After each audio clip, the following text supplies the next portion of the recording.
And do you think the deadlifts are the most dangerous in gym? Absolutely, I never ask my patient to do deadlift. मैं उनसे 2 exercises के लिए तो बिल्कुल मना ही कर देती हूँ कि भाई डेडलिफ्ट नहीं करना है and leg press try to avoid it. अच्छा, why leg press? बिकॉज उसमें भी बहुत pressure. They use 200 kgs 200-250 kilo जब तक वो यूज ना करे उस पर लगाए ना तो कहते हैं हमें मजा नहीं आता. और उनके भी जो ट्रेनर्स है वो लगाते रहते हैं उसमें एड ऑन करते रहते हैं. And when you push that up, you need lot of muscle to work, and that too abdominal muscle has to work in it. And when your abdominal muscles are not trained, then which muscle will work? Your back muscles, and your back muscle is then obviously the load will come on spine, and the spinal disc problem will come. हमारी pop up हो जाती है, disc बाहर आ जाती है. So that's why 2 exercises are dangerous, deadlift and leg press. Yes.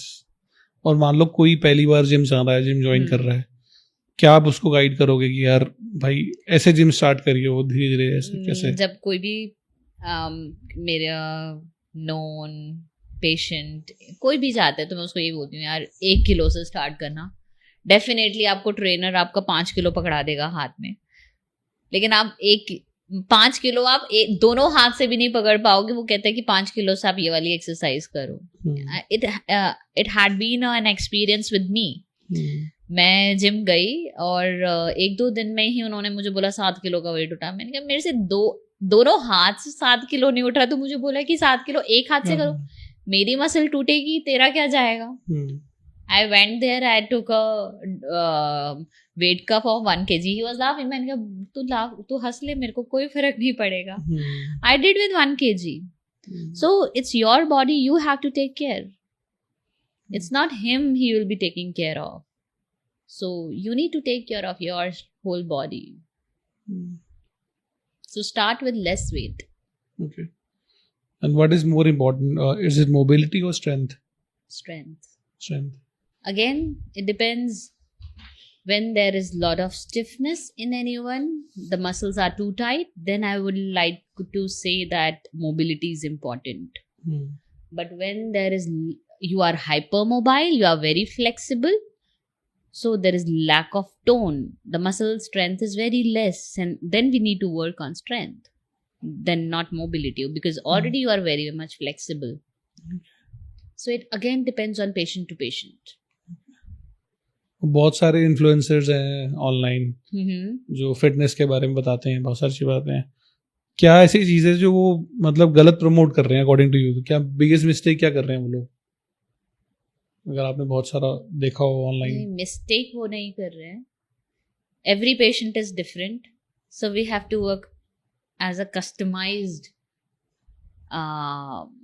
fitness exercise or training, whatever it should be customized as per the requirement, as per the patient. हम एक ही लाठी से सबको नहीं हाँक सकते. और क्या उनको इम्प्रूव करना चाहिए इन्फ्लुएंसर्स को, जो फिटनेस इन्फ्लुएंसर है? मतलब आजकल आप देखते हो कोई भी आता है इन्फ्लुएंसर और वो कुछ भी बोलता है, ये कर लो, ऐसे कर लो, तो लोग ये फॉलो करने लग जाते हैं. ये होता है तो ये फॉलो कर. देखो इन्फ्लुएंसर्स तो अपना काम कर रहे हैं, वो अब हम हैं, हमें वो चीज उनकी लेनी है या नहीं लेनी, वो गलत नहीं है, गलत हम हैं. तो मैं ये नहीं कहूंगी कि वो गलत है, गलत हम हैं जो हम कुछ भी देखते हैं और उसको एक्सेप्ट कर लेते हैं और करना शुरू कर देते हैं. You see your body first. आप हाइपर फ्लेक्सिबल हो, आपको वो नहीं करना है, या आप बहुत स्टिफ हो तो आपको वो करना है. ओके. और ज्यादातर मैंने देखा है कि जो वुमेन्स हैं वो अपनी हेल्थ को बहुत इग्नोर करती हैं. बिल्कुल. तो व्हाट डू यू थिंक कि इसका मेन रीजन क्या है? उनके पास बहुत सारा काम रहता है. उनको कभी भी पूछ लो, घर का काम, बच्चे का काम, लॉन्ड्री का काम, घर का सामान लाना है, और फिर किटीज हैं, क्लब्स हैं, घूमना भी है. So they don't have time for themselves. सब चीज़ों के लिए टाइम निकाल लेंगे लेकिन अपने लिए टाइम नहीं निकालेंगे.